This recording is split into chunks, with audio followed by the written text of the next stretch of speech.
इसके हम शरई इस्तेदलाल कर सकते हैं, अकली इस्तेदलाल कर सकते हैं। फातिहा।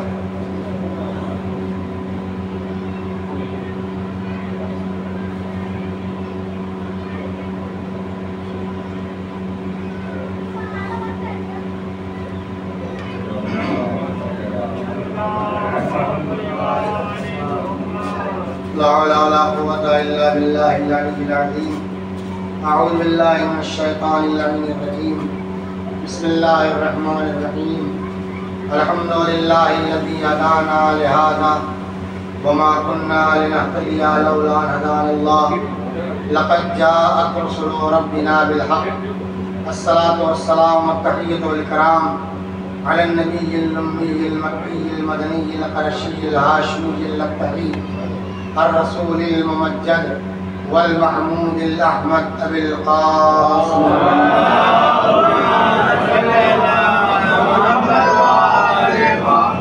आले तय्यबीन अत्ताहिरीन अल मासूमीन अल मज़लूमीन अल मुंतखबीन अल मुंतजबीन वलानतुल्लाहि अला अअदाइहिम अजमईन मिन लैलिना हाज़ा इला क़ियाम यौमिद्दीन अम्मा बअद।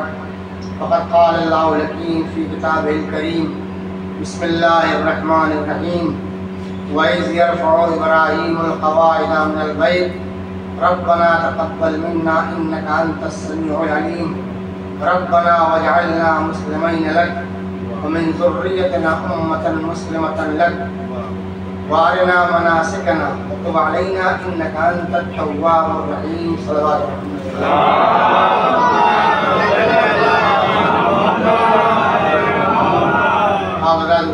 वसल्लम। और कीमत सूरत तौहीद की तिलावत फरमाकर मरहूम शब्बीर हसन इब्न अमीर हसन की पेश।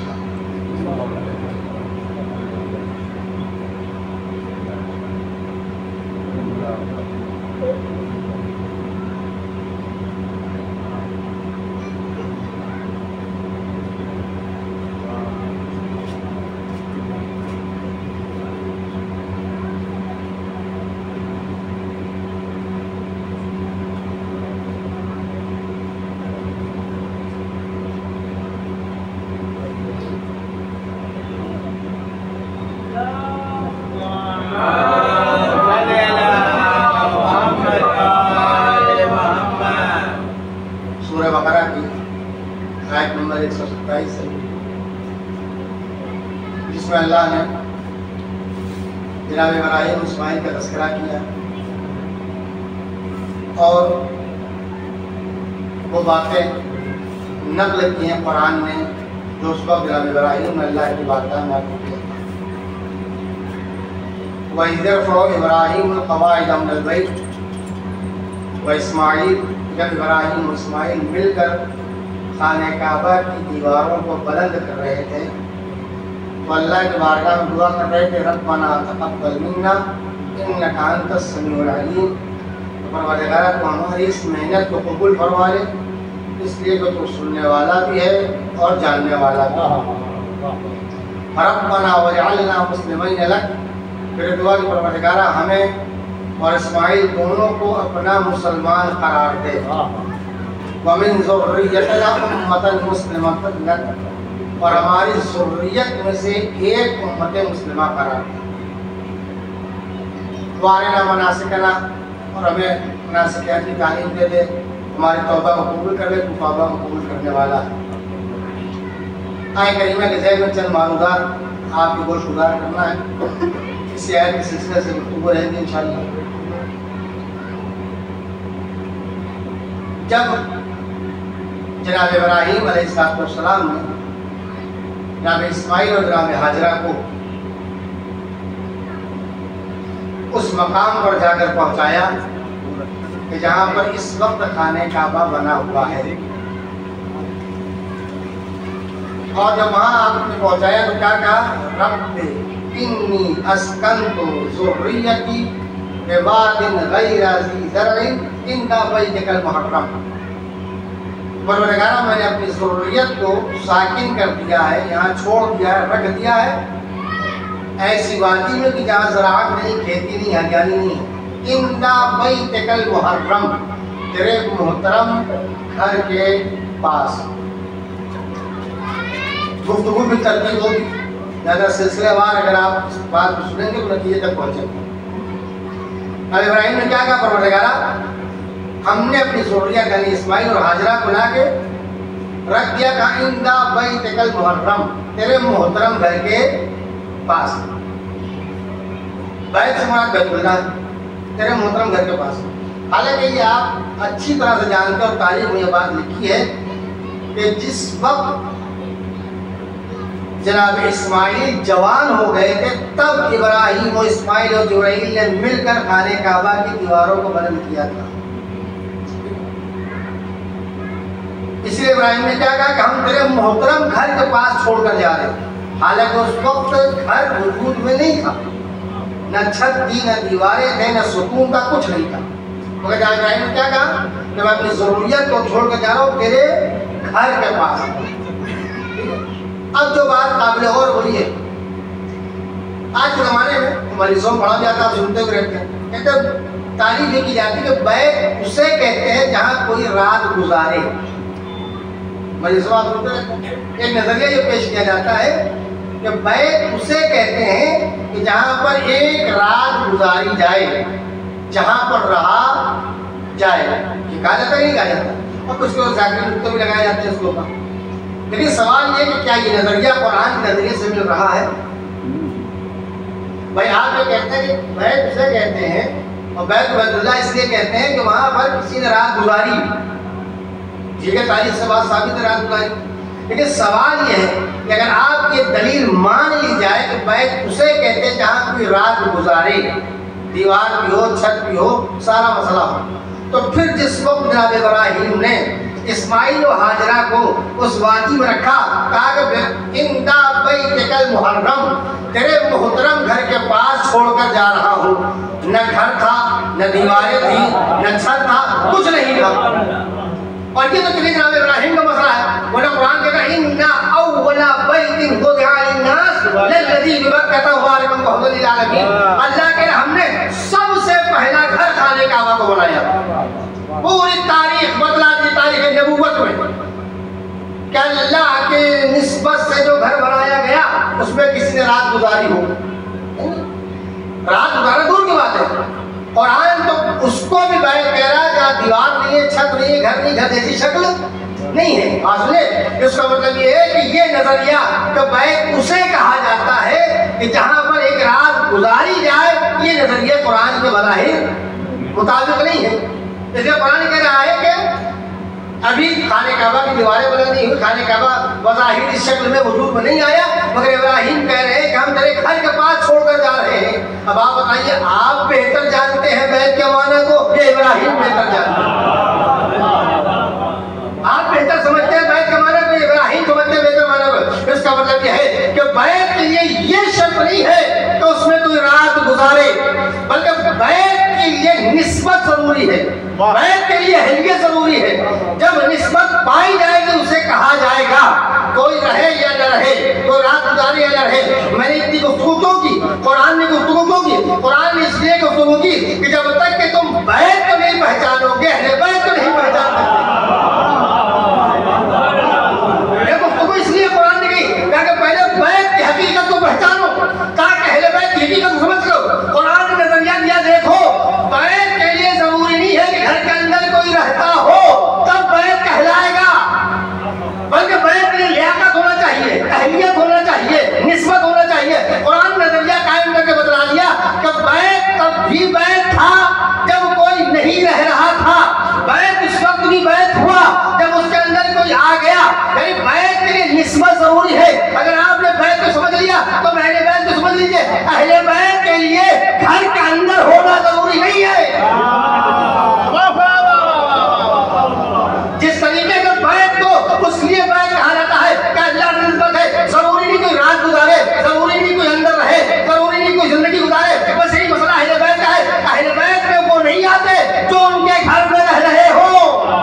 इसलिए कि अहले बैत में शामिल होने के लिए घर का अंदर होना जरूरी नहीं है, लियाकत होना चाहिए, सलाहियत होना चाहिए, कमाल होना चाहिए। किसी ने तारीख में लिखा कि सलमान का कहीं से रिश्ता बैत से नहीं था, कभी अहले बैत के अंदर घर में नहीं रहे सलमान, मगर पैगंबर ने कहा सलमान हम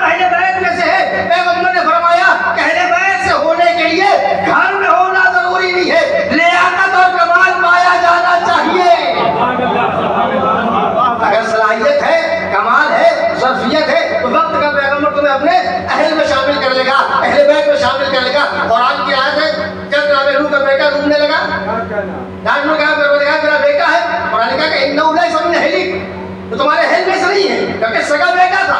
और कुरान ने कहा तुम्हारे हेल में से नहीं है। यानी कुरान ने मेयार बताया कि बेटा भी तभी बेटा कहलाएगा जब नबी का ताबे और फरमाबरदार हो। बेटा भी तभी कुरान में बेटा कहलाएगा जब नबी की इत्तबा कर रहा हो, नबी की फरमाबरदारी कर रहा हो, नबी का हुक्म मान रहा हो। तो कुरान ने इस बात से वादे कर दिया जब बेटा बेटा होकर नाहिल बन सकता है तो बाहर से आने वाले नाहिल क्यों न बन पाएंगे। सलावत मोहम्मद वाले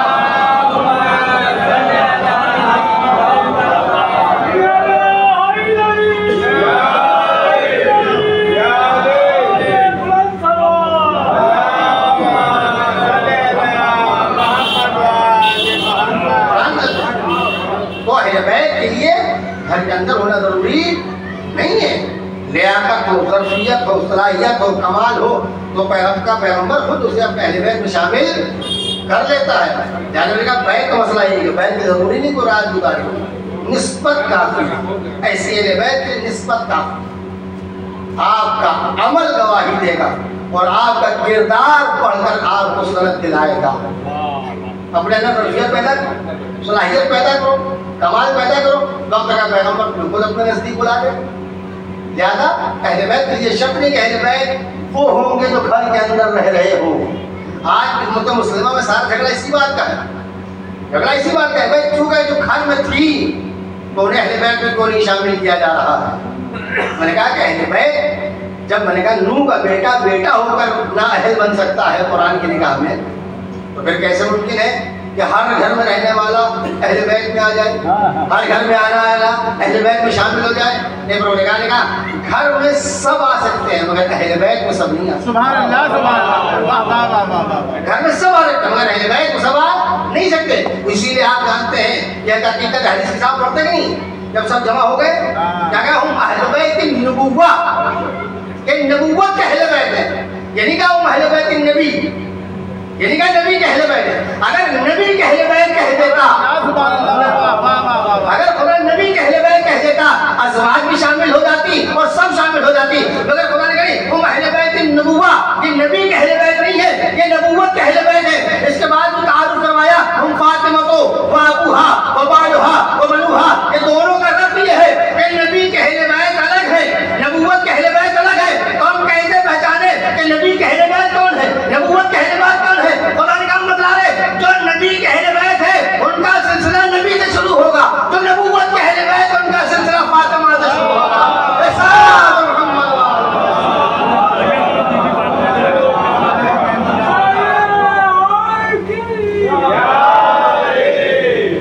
ये बेहतर माया खुदा ने। तो कहा जाता है इसीलिए कि तुम्हें पहचानना है कि अहले बैत नबी कौन है और अहले बैत नबुव्वत कौन है। उसमें या तो पहचान लो जिसका सिलसिला फातिमा से जुड़ेगा वो अहले बैत नबुव्वत कहलाएंगे, जिसका सिलसिला सिर्फ नबी से जुड़ेगा वो अहले बैत नबी से कहलाएंगे। यही वजह है कि ये जब सिलसिला पूरा हुआ, चादर के नीचे पंजतन आए और एक सौदे पैगंबर ने आना चाहा, क्या कहानी पहले खैर बरम करा नहीं सकती है कि नहीं समझ जानते। हालांकि एक तफसीली बहस अलग है कि क्यों नहीं आने दिया, उसके एक मुख्तसर का जवाब दिया कि क्योंकि चादर में जमा होने वाली सारी हस्तियां नूरानी थी, नूर का मजमुआ था, वरना एक मामूली सी चादर में 6 हस्तियां जमा हो जाए मुमकिन नहीं है। तो चादर एक वक्त में शहजादी को न छुपा पा रही हो वो पंजतन को जनाब जिब्रील को छुपा ले, तो उसको बना बयान करते हैं इसलिए रोका गया कि सारी शख्सियतें नूरानी थी और ये नूरानी नहीं थी, ज़्यादा मसला अलग रखना रोक दिया गया। बहरहाल तो कुल मिलाकर नतीजा ये है कि अहले बैत में शामिल होने के लिए किरदार जरूरी है, लियाकत जरूरी है, अहलियत जरूरी है।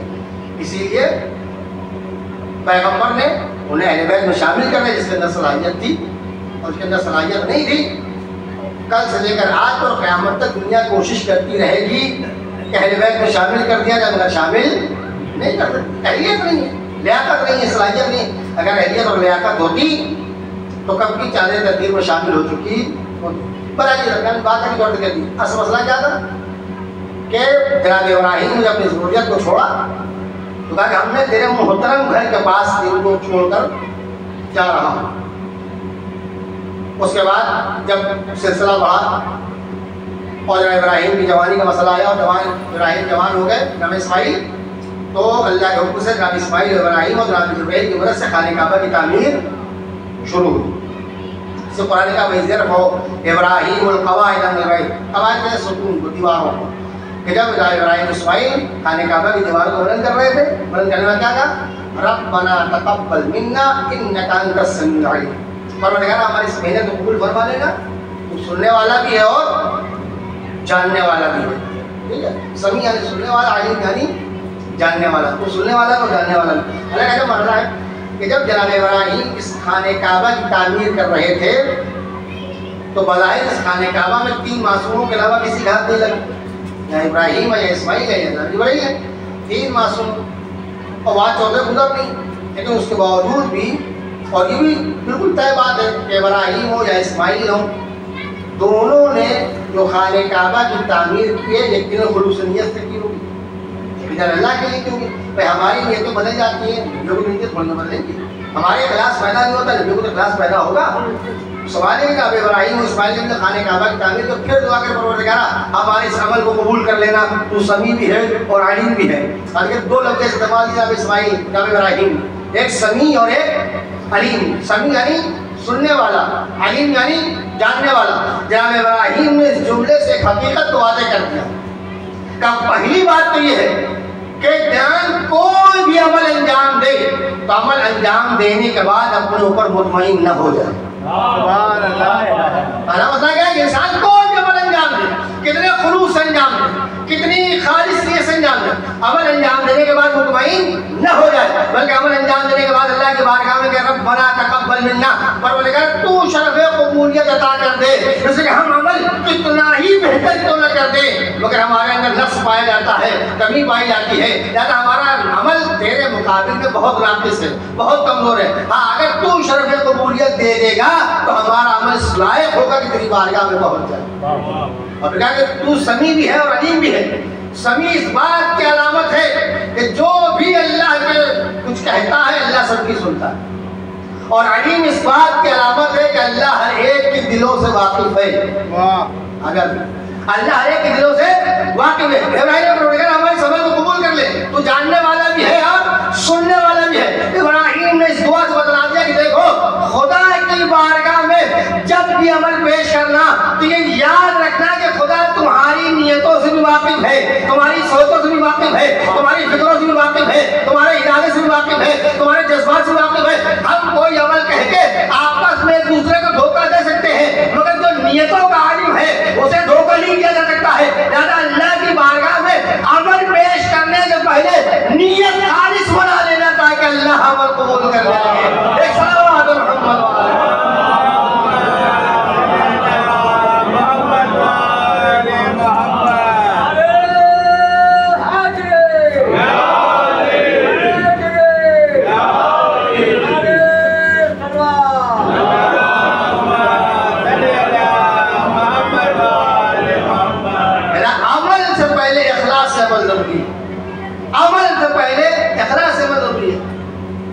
आप देखिए अल्लाह ने अमल का सवाब अमल में नहीं रखा है, अमल का सवाब नियत पर रखा है। इन्नमल अमालु बिन्नियात, अमल का इन्हिसार अमल में नहीं है, अमल का सवाब नियत पर। इसलिए मैं कहता हूँ कि अमल से मुकाबला मुमकिन नहीं है, अमल का मुकाबला नियत से होता है। और मिसाल दूँ आपको, भाई 2 रकात सुबह की है, हम पढ़ेंगे तब भी 2 रकात, मर्जे वक्त पढ़ेगा तब भी 2 रकात, इमाम वक्त पढ़ेगा वो भी 2 रकात, तो क्या सबका सवाब बराबर हो गया? 2 ही रकात तो पढ़ रहे हैं, ऐसा नहीं कि हमने 2 पढ़ी और मर्जे से 4 और इमाम ने 8 पढ़ दी, नहीं, 2 ही रकात जो हम भी पढ़ रहे हैं, मर्जे वक्त नहीं पढ़ रहा है, इमाम वक्त नहीं पढ़ा, तो सवाब में फर्क है। इसका मतलब है कि अमल का मुकाबला अगर अमल से होता तो सवाब सबका बराबर होता। अमल का मुकाबला नियत से नहीं होता, अमल का मुकाबला अमल से नहीं होता, अमल का मुकाबला नियत से होता। अब एक मिसाल और दे दूं जो बिल्कुल ध्यान से करीब है। ये बताइए, एक बाप ने मसलन अपने बेटे की पूरी जिंदगी 20 लाख रुपए खर्च किए, पढ़ाई में, निकाह में, नौकरी। बेटा लायक हो गया, उसने 20 की जगह 40 लाख रुपए अपने बाप पे खर्च कर दिए, मकान दिलवा दिया, गाड़ी दिलवा दी, हज करवा दिया, ज़ियारत करा, सब करा दिया। क्या बराबर हो गया? क्यों भाई? उसने 20 खर्च के हमने 40 कर दिए, मगर इस्लाम करेंगे बराबर नहीं होते। क्यों? इस अगर अमल का मुकाबला अमल से होता तो दोनों बराबर हो जाते, लेकिन अमल का मुकाबला नीयत से है। बाप ने खर्च किया, उसका जज्बा अलग था, बेटा जो खर्च कर रहा है उसकी नीयत अलग है। पूरी तारीख इस्लाम उठाकर देख लीजिए, पूरी तारीख उठाकर देख लीजिए कि अमल का मुकाबला अगर अमल से होता तो सबका सवाब और जज़ा बराबर होती, मगर अमल का मुकाबला अमल से नहीं होता। इसीलिए मैं आखिरी मिसाल और इस सिलसिले से, इसलिए आप तारीख इस्लाम उठाकर देख लीजिए, बद्र हो, उहद हो, खैबर हो, खंदक हो, सिफ़ीन हो, चाहे जो नाम उठाकर देख लीजिए, हर जंग में जो लश्कर इस्लाम की तरफ से लड़ने के लिए आया था, सबने इस्लाम की दिफा में तलवार चलाई, सबने इस्लाम को बचाने के लिए तलवार चलाई, सबने इस्लाम को तकद्दुस में तलवार चलाई, मगर किसी की तारीफ खुदा ने नहीं की। बद्र हो, उहद हो, खैबर हो, खंदक हो, हर जगह जो इस्लाम मुसलमान तलवार चला रहा था वो इस्लाम को बचाने के लिए तो आया था। इस्लाम को बचा, चाहे यहूदियों से लड़ रहा हो, चाहे काफिरों से लड़ रहा हो, चाहे मुनाफिकों से लड़ रहा हो, सब इस्लाम को बचाने के लिए आए, सब तलवार चला रहे हैं, अली भी तलवार चला रहे हैं, मगर किसी की तारीफ न हुई। जो अली ने हुई, ला फता इल्ला अली, ला साहिब इल्ला मुबारक, और बताया अली जैसे तलवार चला रहे वैसे ही सब चला रहे। आवाज़ें बुलंद आएगी, हम नहीं बदलाना चाहते हैं, तुम जिस्मों को देखते हो, हम दिलों को देखते हैं, तुम जाहिर को देखते हो, हम बातिन को देखते हैं। तुमने तलवार चलते हुए देखा, मगर किसी की नीयत को नहीं पहचाना, मगर हम एक की नीयत को देख रहे थे, जिसकी नीयत हमारे लिए थी उसकी तारीफ हमने कर दी है।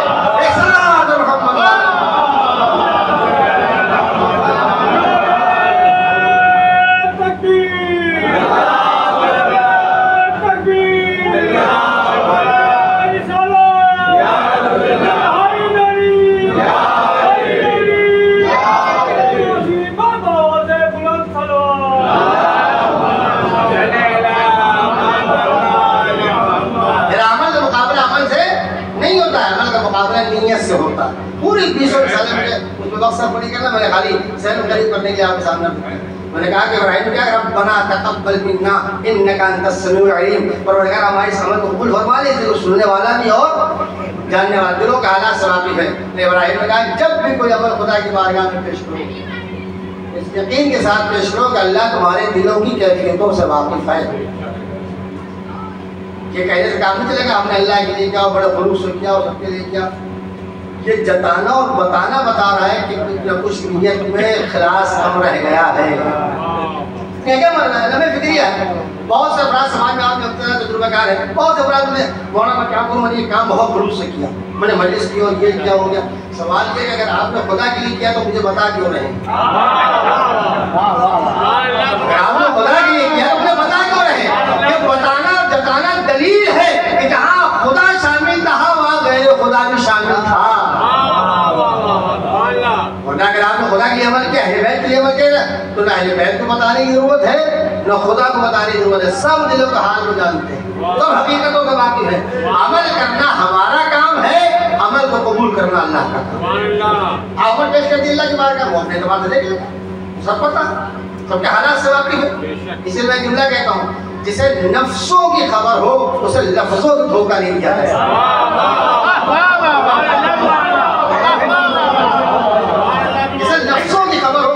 धोखा नहीं दिया जा सकता है। यानी कभी इंसान इस बात को याद रखे और कभी कोशिश न करे कि जैसे हम लोगों को बेवकूफ या धोखा दे रहे हैं, ऐसे खुदा के सामने मुमकिन नहीं है। यानी अमल को खालिस बनाइए, अमल से बेहतर है नीयत को खालिस बनाइए। खुदा ये नहीं कहता कि ज्यादा करो, कहता कम करो मगर मेरे लिए करो। नेकी करना बहुत आसान है, नेकी को खुदा के लिए करना बहुत मुश्किल है। नेकी करना बहुत आसान है। 50 लोग हर तरह से नेकी कर रहे हैं, कोई गरीबों को दे रहा है, कोई यतीमों को दे रहा है, कोई मदरसे में दे रहा है, कोई कहीं दे मस्जिद में दे रहा है, सब नेकी कर रहे हैं। क्योंकि हर नेकी के पीछे सिर्फ खुदा हो तो बहुत मुश्किल मसला हो। ये बड़ा मसला है। नेकी करना बहुत आसान है, लेकिन नेकी खुदा के लिए करना और ये तभी होगा जब हम इस बात का अकीदा और यकीन रखें कि हमारी कैफियतों से खुदा वाकिफ है, हमारी हकीकतों से खुदा वाकिफ है, हमारे इरादे जज्बात से खुदा वाकिफ है। जब ये नजरिया और अकीदा पाया जाएगा तब आपकी नीयत में इखलास पैदा होगा। इब्राहीम ने कहा रब्बना तक़ब्बल मिन्ना इन्नका अंतस समीउल अलीम, परवरदिगार हमारे इस अमल को कबूल फरमा ले, तू सुनने वाला भी है और जानने वाला भी, तू जानता है कि मैंने ये मेहनत किस लिए की है और किसके लिए। और फिर उसके बाद इब्राहीम नुज़ूल हुआ, रब्बना वजअलना मुस्लिमैन लक, परवरदिगार हमें और इस्माइल को अपना मुसलमान करार दे, व मिन ज़ुर्रियतिना उम्मतन मुस्लिमतन लक, और हमारी ज़ुर्रियत में एक उम्मत मुस्लिमा करार दे। और कहते दोनों दुआओं का इब्राहीम क्या कहा, रब्बना वजअलना मुस्लिमैन लक, परवरदिगार हमें और इस्माइल को अपना मुसलमान करार दे, और मिन ज़ुर्रियतिना उम्मतन मुस्लिमतन लक, और हमारी ज़ुर्रियत में से एक उम्मत मुस्लिमा करार। सारी उम्मत की दुआ नहीं की इब्राहीम ने कहा कि वह ज़ुर्रियतिना उम्मतन मुस्लिमतन, हमारी पूरी ज़ुर्रियत को उम्मत मुस्लिमा करार की दुआ नहीं, वमिन ज़ुर्रियतिना उम्मतन मुस्लिमतन लक, हमारी ज़ुर्रियत में एक उम्मत मुस्लिमा करार। सुभान अल्लाह। अब इसको याद पेश करूंगा। पहला मरना क्या, रब्बना वजअलना मुस्लिमैन, परवरदिगार मुझे और इस्माइल को अपना मुसलमान करार। हजम मरना इब्राहीम नबी, इस्माइल नबी, और अल्लाह ने कहा हमें अपना मुसलमान करार दे। हम और आप अगर दुआ करें बात समझ में आती है, हालांकि हम भी अपने लिए दुआ नहीं करें, अगर हम मुसलमान बना ले, हम लोग खानदानी मुसलमान है, नस्ली मुसलमान है, सब जानते हैं। हम तो हम लोग शिया के पीछे नहीं हटाना चाहते, मुसलमान से कहाँ पीछे। हदीस में मासूमीन ने मना किया करते शिया न कहो, और उसके बावजूद भी किसी को मजाल नहीं कि हम आप कहेंगे आप शिया नहीं और आप इकरार कर लेंगे हम शिया नहीं, मुसलमान ना हो कैसे मुमकिन है। इब्राहीम कह रहेंगे परवरदिगार हमें अपना मुसलमान करार दे दे, इसका मतलब है जिस इस्लाम को इब्राहीम पहचानवाना चाह रहे हैं उस इस्लाम को हम आज तक समझ नहीं सके। इसका मतलब ये है कि हम कहते हैं हमारे मराहिल बयान के पहले मुसलमान है, फिर मोमिन है, फिर मुत्तकी है, सारे मराहिल हैं। ये हकीकत ये है कि असल इस्लाम का नाम ही ईमान है और असल ईमान का नाम ही तकवा है। इब्राहीम का हमें अपना मुसलमान वमिन ज़ुर्रियतिना उम्मतन मुस्लिमतन, और हमारी ज़ुर्रियत में एक उम्मत मुस्लिमा करार दे, हमारे खानदान में से कुछ लोगों को उम्मत मुस्लिमा करार दे। अजब हुआ भाई, आप लोग यहाँ बैठे हैं, कोई अगर खड़ा होकर दुआ करने लगे परवरदिगार हमारी औलाद में कुछ मुसलमान बनाना, अगर अब आप दुआ करेंगे कि हम दुआ करते हैं परवरदिगार हमारे औलादों में तो कुछ मुसलमान बना देगा, तो लोग क्या दें, क्या भाई आप करें आप मुसलमान हैं, ये दुआ कर कुछ मुसलमान बनाने क्या मतलब, ये दुआ काबिल कबूल है नहीं, सब जानते भाई हम मुसलमान हैं, हम दुआ करें जितने आए सब मुसलमान बने। लेकिन इब्राहीम कह रहे कि परवरदिगार हमारे ज़ुर्रियत में एक उम्मत मुस्लिमा करार दे।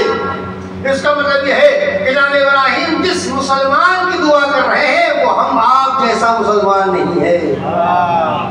और वादे करूँ तारीख से कि इब्राहीम कह रहे हमारी ज़ुर्रियत में एक उम्मत मुस्लिमा करार दे, जरा हमारे और आप जैसे मुसलमान नहीं है। तो तय कैसे हो कि इब्राहीम और इस्माइल ने कौन सा मुसलमान बनने की दुआ की है और किस मुसलमान के अपनी ज़ुर्रियत में बाकी रहने की दुआ की।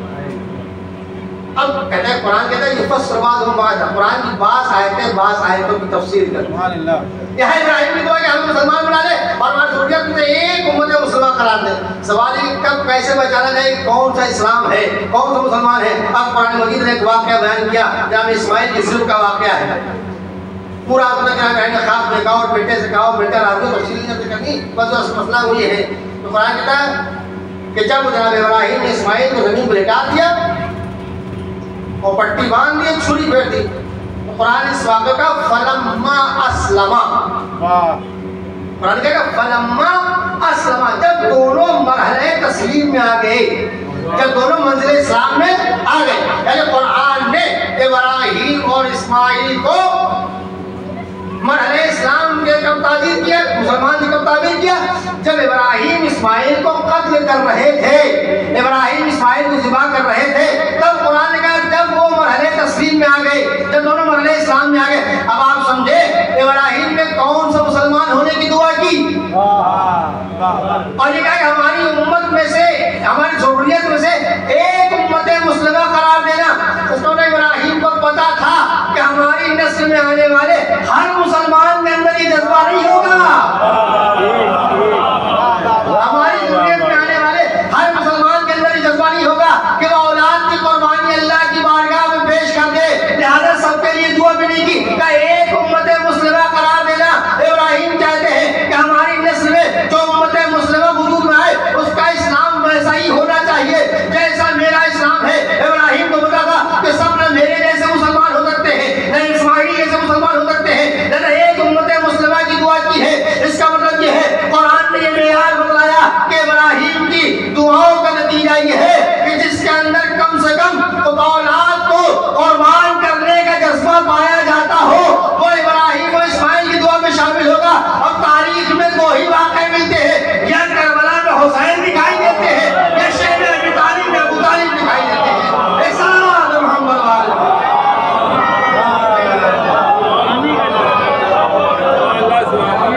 दो ही वाक़े तारीख में, एक शेर में अबू तालिब है, अबू तालिब पैगंबर की जगह अली को निकाल रहे हैं, अली की जगह पैगंबर को निकाल क्यों? मेरा बेटा कुर्बान हो जाए, वक्त का पैगंबर बच जाए। करबला में हुसैन अपने बेटे को कुर्बान कर रहे हैं। अब आप समझे इब्राहिम ने सबके लिए दुआ क्यों नहीं की? सबके अंदर जज्बा कुर्बानी नहीं पाया जाता, सबके जज्बा कुर्बानी नहीं। इब्राहिम ने चाहा कि हम जैसे मुसलमान हैं वैसी एक उम्मत परवरदिगार हमारी जरूरियत पर। दूसरा मरला क्या इब्राहिम इस्माइल की दुआ? एक इब्राहिम की दुआ और है। कुरान मजीद ने कहा कि वस्सा इब्राहिम बनी है व याकूब, इब्राहिम ने और याकूब ने अपने बेटों को वसीयत की इन्नल्लाह अस्तफा लकुमुद्दीन, अल्लाह ने तुम्हारे लिए दीन का इंतखाब किया है, फला तमूतुन्ना इल्ला व अंतुम मुस्लिमून, ज़्यादा मरना तो मुसलमान मरना। इब्राहिम और याकूब ने वसीयत की अपनी औलादों को कि मुसलमान मरना, अल्लाह तुम्हारे लिए इस्लाम का इंतखाब किया है। सवाल ये कि यहाँ पर इब्राहिम की दुआ में सबके लिए इस्लाम के बाद सारी औलादों से वसीयत की कि भला तमूतुन्ना इल्ला व अंतुम मुस्लिमून, कि तुम उस वक्त तक न पढ़ना जब तक मुसलमान हो जा। हालांकि इस्लाम की दुनिया से ज़्यादा मुसलमान मरना है। जनाब इब्राहिम वहाँ भी शामिल दुआ में, जनाब इब्राहिम यहाँ भी शामिल दुआ में। फर्क ये है उस दुआ में इब्राहिम के साथ इस्माइल है, इस दुआ में इब्राहिम के साथ याकूब है। तो वहाँ भी इब्राहिम की दुआ, यहाँ भी इस्माइल वसीयत, दोनों जगह इब्राहिम है, मगर वहाँ इब्राहिम के साथ इस्माइल है, यहाँ इब्राहिम के साथ याकूब है। अब आप फर्क बचाना, जहाँ इब्राहिम या यूँ कहा जाए कि जो नस्ल याकूब से चलेगी उसमें कलमा पढ़ने वाले मुसलमान मिलेंगे। मैं नतीजे में ले जा रहा हूँ तो कहता हूँ जो याकूब की नस्ल से आएगा उसमें कलमा पढ़ने वाले मुसलमान मिलेंगे, और जो इस्माइल की नस्ल से आएगा तो कुर्बानी वाले मुसलमान मिलेंगे। यानी इस्लाम ने कुरान के जरिए से ये मेयार बचलवा दिया कि अगर कलमे वाला मुसलमान ढूंढना है, अगर कलमे वाला मुसलमान तलाश करना है तो याकूब की औलाद में तलाश करो, इस्माइल की औलाद में तलाश न करना। और अगर कुर्बानी वाला मुसलमान तलाश करना है तो इस्माइल की नस्ल में तलाश करो, याकूब की नस्ल में तलाश न करना। मेयार बजाना, यानी दोनों दुआएं कुरान ने जिक्र कर दी। एक कलमे वाला मुसलमान याकूब की नस्ल में मिलेगा, कुर्बानी वाला मुसलमान इस्माइल की नस्ल में मिलेगा। अब मैं तारीख अर्ज करूंगा आपके साथ। इब्राहिम के दो बेटे थे, एक इसहाक और एक इस्माइल। सारे नबी जनाब इसहाक की नस्ल में आए। इसहाक के बेटे जनाब याकूब थे, फिर यूसुफ है, मूसा है, ईसा है, जितने नबी आए किसकी नस्ल में आए? जनाब याकूब, इसहाक के याकूब की नस्ल। सिर्फ आखिरी पैगंबर किसकी नस्ल से आए? जनाब इस्माइल की नस्ल से। सारे नबी जनाब याकूब से लेकर जनाब ईसा तक किसकी नस्ल में है? इसहाक की नस्ल में। और आखिरी नबी किसकी नस्ल में है? जनाब इस्माइल की नस्ल में। यानी जो सिलसिला इसहाक से याकूब और यूसुफ और यूनुस और मूसा से लेकर आगे ईसा में रुक गया, और जो एक सिलसिला इस्माइल से शुरू हुआ वो हाशिम और अब्दुल मुत्तलिब, अबू तालिब और अब्दुल्ला से लेकर पैगंबर तक आ गया, है कि नहीं? दोनों सिलसिला के सारे नबी का सिलसिला किसमें पाया जाता है? जनाब याकूब की नस्ल में, जनाब इसहाक की नस्ल में। और आखिरी नबी किसमें पाए जाते हैं? जनाब इस्माइल। तो कहता हूँ नतीजा करना है, आखिरी नबी जनाब इस्माइल, बाकी सारे नबी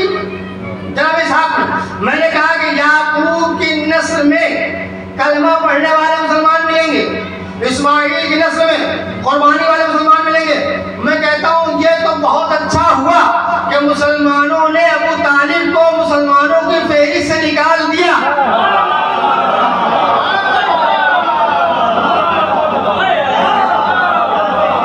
ये बहुत अच्छा हुआ कि मुसलमानों ने अबू तालिब को मुसलमानों की फेहरिस्त से निकाल दिया। जो गलती है कि ये कलमा ढूंढ रहे हैं, कलमे वाला मुसलमान ढूंढे, कलमे वाला मुसलमान याकूब की नस्ल में मिलेगा, इस्माइल की नस्ल में मिलेगा।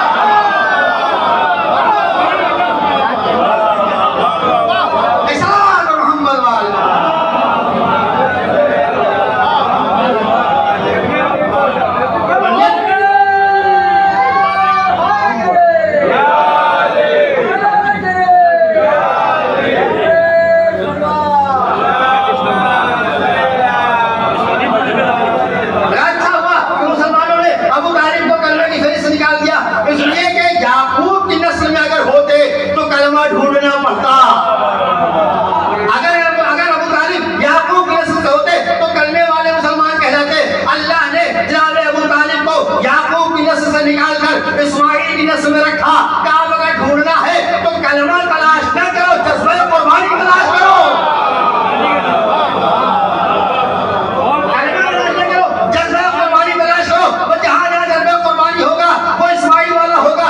यही वजह है तो मैंने कहा कि मुसलमान ढूंढ रहे हैं कि इनका कलमा साबित किया जाए। कुरान मुस्कुरा रहा है, मशीयत मुस्कुरा रही है कि अच्छा हुआ तुमने निकाल दिया, वरना अगर कलमा साबित हो जाता तो फिर ये साबित करना पड़ता तो पहले कौन पढ़ रहा था, बाद में कौन पढ़ रहा था।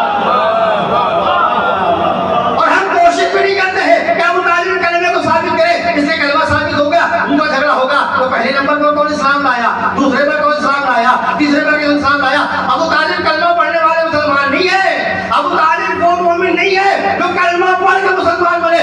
अबू तालिब सात का नाम है जो कलमा पढ़वाने वाले को आगोश में वाला करता है।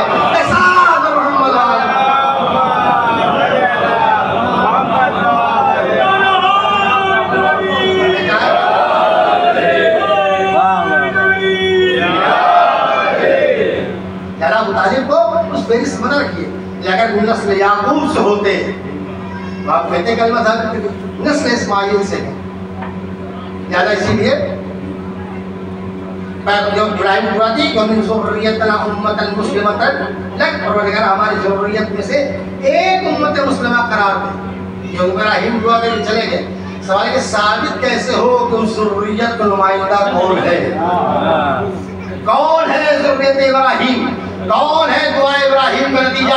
कैसे पता चलता अगर अबू तालिब खुद न बताते कि ज़ुर्रियत इब्राहिम कौन सी है, दुआ इब्राहिम का नतीजा कौन सा है? इसलिए तारीख ने लिखा जब पैगंबर के अक़्द का मसला आया, जब पैगंबर की शादी का मसला आया तो अबू तालिब पैगंबर का अक़्द पढ़ने बैठे, सीग़े अक़्द से पहले खुतबा अक़्द पढ़ा। और तो सारी उम्मत मुस्लिमा की किताबों में ये है क्या का जुमला, अबू तालिब ने पहला जुमला ये कहा अल्हम्दुलिल्लाहिल्लज़ी जअलना मिन ज़ुर्रियति इब्राहीम वल खलील व नस्ल इस्माइल। वाह वाह वाह। तो लाख लाख शुक्र है तूने मुझे इब्राहिम की ज़ुर्रियत में करार दिया, इस्माइल की नस्ल में करार दिया। अबू तालिब पैगंबर के निकाह पढ़ने बैठे हैं, पैगंबर की बात करिए क्या इतने साल पहले क्यों चले गए? इब्राहिम का तज़किरा क्यों है, नस्ल इस्माइल का तज़किरा क्यों है, ज़ुर्रियत इब्राहिम का तज़किरा क्यों है? अबू तालिब ने हम यही बतलाना चाहते हैं।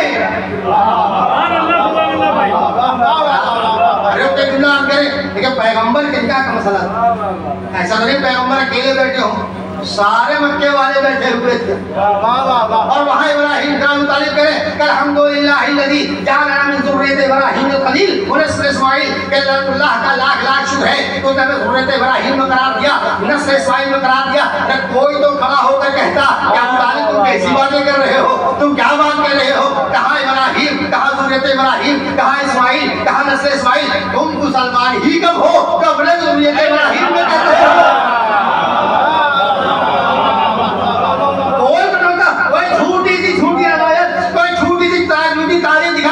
किसी ने अबू तालिब को टोका हो तो इसका मतलब यह है कि कल के सहाबी जितना नहीं जानते थे आज के आलिम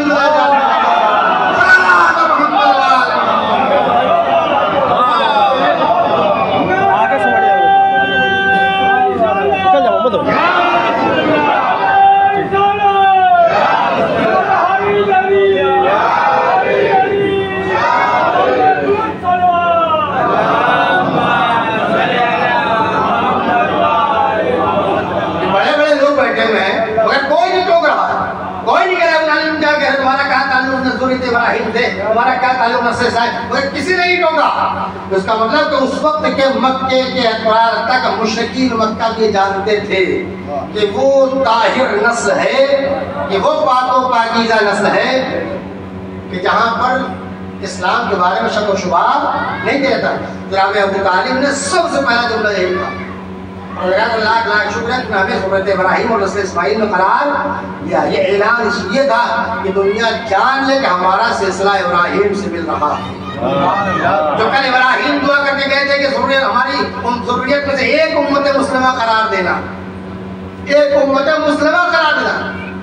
ये लफ्ज़ उम्मत मुस्लिमा कि हमारी ज़ुर्रियत में एक उम्मत मुस्लिमा, यानी इसका मतलब ये कि इब्राहिम ने क्या कहे थे कि हमारी ज़ुर्रियत में एक उम्मत ऐसी आती रहेगी कि जो मुसलमान होगी। क्या यूँ कहा जाए, जिसका राबता इस्माइल इब्राहिम से होगा वो इब्राहिम की नज़र में मुसलमान, खुदा की नज़र में मुसलमान, इस्माइल की नज़र में मुसलमान। इब्राहिम ने अबू तालिब का लाख लाख शुक्र है उन्होंने ज़ुर्रियत इब्राहिम में करार दिया ताकि दुनिया पहचान ले कल जो इब्राहिम दुआ करके गए कि हम उसी दुआओं का नतीजा है।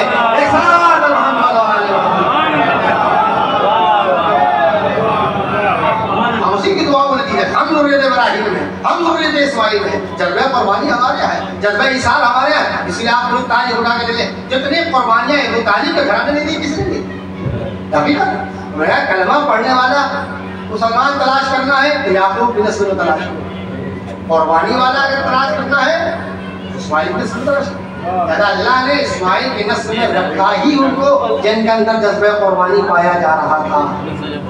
बढ़िया कहेंगे जज्बे कुर्बानी नहीं था। दादा नारी दुआ के परवरदिगार हमें मुसलमान करार दो, हमारी ज़ुर्रियत मुस्लिमा करार दे। तो इसलिए सब के अंदर सलाहियत नहीं थी कि इब्राहिम इस्माइल जैसे मुसलमान बन सके। परवरदिगार सब नहीं बन सकते, कुछ को बना दे। अब एक और बात आगे देखिए कि अल्लाह की बारगाह में जो जितना अजीम तोहफा पेश करता है अल्लाह उसे उतना ही अजीम तोहफा वापस करता है। क्या ताकि बात आसानी से नजदीक हो जाए। अल्लाह ने इंसानों से मांगा कि नहीं मांगा? खैरात, सदका, खुम्स, ज़कात मांगा कि नहीं मांगा? और सब जानते हैं अल्लाह ने इसलिए मांगा कि आप देंगे तो उसका खजाने में पहुँच गया, अगर नहीं देंगे तो खजाना घट गया सब। बल्कि अल्लाह ने इसलिए मुतालबा किया कि देखे तुम्हारे अंदर कितना जज्बा पाया जाता है।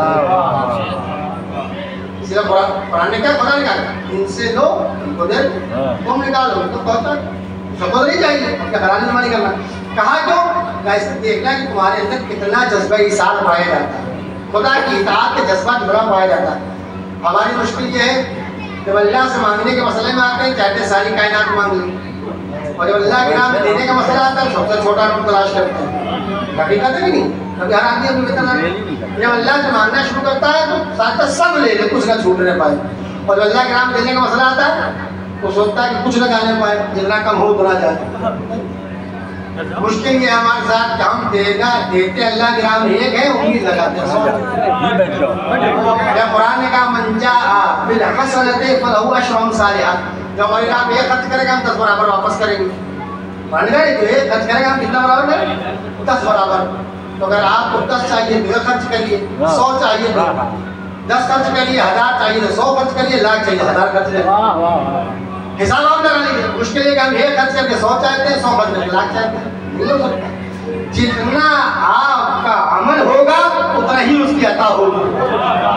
जैसे आपकी पेशकश होगी वैसे उसका जवाब उतर जाएगा। ये बात समझ ली। अब जो बात कहना चाहता हूँ ये सवाल ये है कि अल्लाह ने जनाब इस्माइल की नस्ल में ही बका क्यों रखी?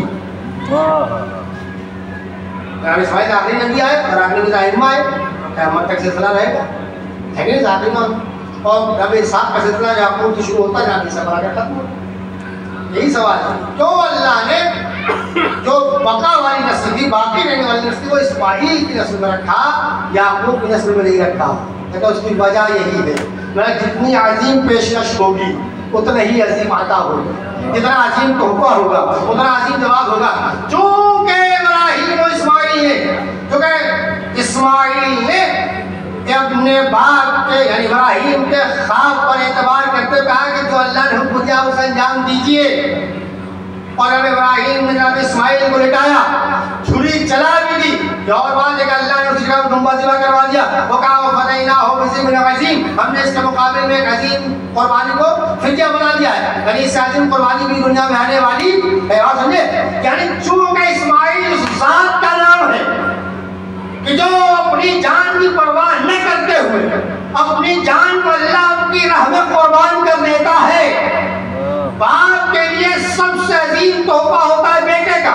बाप के लिए सबसे अजीम नेमत होती बेटे की।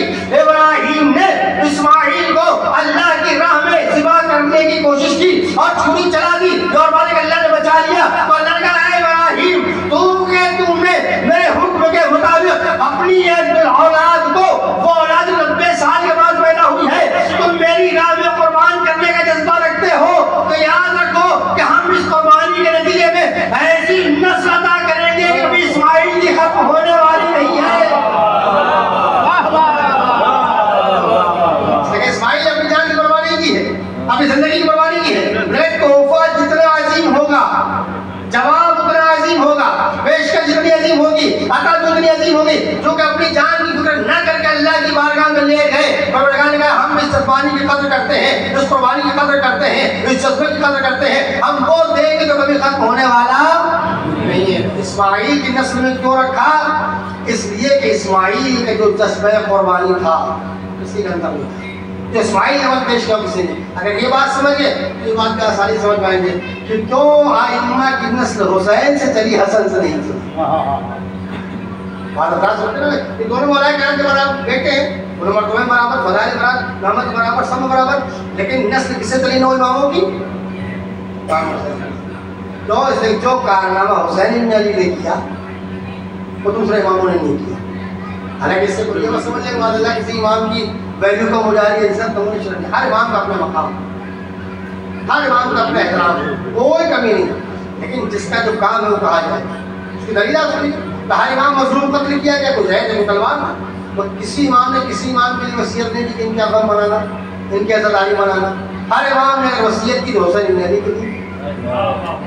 किसी इमाम ने अपने बाप को नहीं कहा मेरा बाप जहर से मारा गया उनका गम मनाओ, किसी ने कहा कि मेरा बाप तलवार से कत्ल किया उनका गम मनाओ। 14 से लेकर 11वें तक बल्कि 12वें तक सब नहीं कहा कि हमारे जज का गम मनाओ, हुसैन का गम मनाओ, हुसैन का गम मनाओ। अब कोई ये कहने कि क्या दूसरे लोग मजलूम नहीं थे, दूसरे शहीद नहीं थे, दूसरे इमाम नहीं। हर इमाम की जगह पर लायक ताज़ीम, हर इमाम की जगह पर लायक कद्र है। मगर क्योंकि हुसैन इब्न अली ने वो मंजर पेश किया है, वो कुर्बानी अल्लाह की बारगाह में पेश किए, तो बकिया दूसरे आइम्मा ने ज़ाहिरी तौर पर पेश की। लेकिन जितना अजीम तोहफा होगा, जितनी अजीम पेशकश होगी, अल्लाह की तरफ से उतना ही अजीम अजर मिलेगा। क्योंकि इस्माइल ने सबसे पहले कुर्बानी का मरहला पेश किया अल्लाह की नस्ल में, बाकी रहने वाले नस्ल में। फिर हुसैन इब्न अली ने अल्लाह की बारगाह में पेश किया और फिर नतीजा क्या होगा? नस्ल इमामत हुसैन। हालांकि बाद में आके नस्ल मिल जाती है। 5 इमाम पे अगर आ जाइए तो हम हसन की बेटी है, इमाम हुसैन का बेटा है, बस सुनी जाती है, मसला नहीं। लेकिन ज़ाहिरी इमाम की तो आखिरी मरहले में उस पर आपको मसाइल जानबाज शुरू को खत्म करता है। मैंने कहा पहला मरहला ये कि इब्राहिम ने अल्लाह की बारगाह में दुआ करती और दुआ से बात साबित करती कि इंसान को अपने अमल पर मुतमईन नहीं रहना चाहिए, अमल के साथ दुआ जरूरी है। परवरदिगार हमने अमल पेश कर दिया, कबूल करना तेरा काम, हमने अमल तेरी बारगाह में अंजाम दे दिया, किसी शर्त को पूरे करना तेरा काम। याद रखिए अमल कोई भी अमल, नमाज हो, रोजा हो, जो भी हो, आज़ादारी एक भी अमल है। मुसीबत ये है कि अब आज़ादारी उस तरीके से नहीं मनाई जाती जैसे आज़ादारी मनाना चाहिए। अब एक बात आगे कर दें, देखिए ऑनलाइन का ज़माना है, लाइव चल रहा है मसला कि ऑनलाइन लाइव किसके लिए रखा गया? ऑनलाइन लाइव रखा गया उनके लिए जो फर्शादा तक नहीं आ सकते, जो दूर पड़ रहा है, कोई मजबूरी है, कोई परेशानी है, जो फर्शादा तक जिनके कदम नहीं आ सकते उनके लाइव रखा क्या है? हमारा नतीजा क्या है? मेरा मजलिसी तो सुनना है, कहीं बैठ के सुनिए, मजलिसी तो सुनना है, कहीं लेट कर सुन लेंगे। अब आ जाएंगे, गर्मी बहुत होती है, मजमा बहुत होता है, बैठने की जगह नहीं रहती, मसाइल लेते ज़्यादा बैठ मजलिस सुनने का नजरिया आप सुना किया तो लोग दरमियान रहते हैं। अच्छा मारना तो आप जवाब देना साहब मजलिसी तो सुनना है, हम कहीं बैठ के सुन लेंगे, मजलिसी तो सुनना है, कहीं लेट के सुन लेंगे। क्या जरूरी फर्शियादा बताया जाए, क्या जरूरी फर्शियादा पर बैठा जाए? मजलिस सुनने का मतलब हम कहीं भी सुन सकते हैं। लेकिन आज अब याद रखिएगा, एक दो बात कहना चाहता हूँ, देखिए ये जवाब हर किस काबिल कबूल नहीं है। इसे मजलिसी तो सुनना है, कहीं भी सुन लेंगे, मजलिसी सुनना है, कहीं भी देख लेंगे, है कि नहीं है? ये जवाब काबिल कबूल है। क्यों? कि अगर लाइव या सिर्फ मजलिस सुनना ही कमाल होता, अगर सिर्फ मजलिस सुनना ही कमाल होता तो फर्शियादा पर आना जरूरी ना होता, तो बतलाइए तो फिर अहले बैत फर्शियादा पर क्यों आकर बैठ जाते हैं? भाई उनको मोबाइल की जरूरत नहीं है, उनको टीवी की जरूरत नहीं है, उन्हें किसी जरूरत नहीं है, उन्हें मोबाइल की नहीं करना, नहीं चलेगा तो वो देखेंगे। और हर एक की दिल हकीकत तो वाकिफ है, हर एक की तो वाकिफ है। उन्हें तो ये भी पता है क्या पढ़ा जाएगा, उन्हें ये भी पता है क्या सुना जाएगा, सब पता है। वो किसी लाइन में मोहताज नहीं है, मगर तारीख ये कहती है, हदीस ये कहती है, जहाँ पर ज्यादा बिकता है, अंबिया भी आते हैं, मुरसलीन भी आते हैं, आइम्मा भी आते हैं, मासूमीन भी आते हैं। तो अगर मसला से बदला होता कि कहीं भी हो मजलिस सुन लिया जाए, फर्शियादा की हकीकत ना होती, तो आइम्मा मासूमीन फर्शियादा पर ना आते। मगर सबको छोड़कर फर्शियादा पर आना ये दलील है कि मजलिस सुनना अलग मसला है, फर्शियादा की बरकत अलग मसला है। ये सुनना अलग मसला है, फर्शियादा पर आना एक अलग मसला है। और आप याद रखिए कि फर्शियादा पर उस वक्त तक किसी के कदम नहीं आते जब तक कि हुसैन इमदादी तौफीक अता न कर दे। आकाश में अगर फर्शियादा मारा कर बैठे समझे आपको कमा दे, हरगिज़ नहीं है। ये इंतखाब हुसैन इमदादी है। और आप याद रखिए करबला के लिए हुसैन जब मदीने से चले हैं, इंतखाब करके चले हैं कि किसे साथ ले जाना है, किसे नहीं ले जाना है, कौन साथ रहेगा, कौन साथ नहीं रहेगा। कितना चाहना, कितने लोग आना चाहते थे, हुसैन ने मना कर दिया। लेकिन जिसका इंतखाब कर लिया था करबला से